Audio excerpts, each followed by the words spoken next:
आम्ही भारताचे लोक भारताचे एक सार्वभौम समाजवादी धर्मनिरपेक्ष लोकशाही गणराज्य घडवण्याचा व त्याच्या सर्व नागरिकास सामाजिक आर्थिक व राजनैतिक न्याय विचार अभिव्यक्ती विश्वास श्रद्धा व उपासना यांचे स्वातंत्र्य दर्जाची व संधीची समानता निश्चितपणे प्राप्त करून देण्याचा आणि त्या सर्वांमध्ये व्यक्तीची प्रतिष्ठा व राष्ट्राची एकता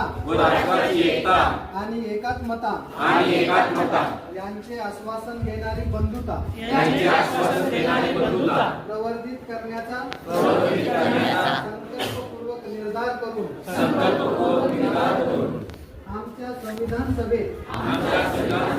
आज दिनांक 26 नोव्हेंबर 1949 रोजी याद्वारे हे संविधान अंगीकृत आणि अधिनियमित करून स्वतः अर्पण करीत आहोत. जय हिंद.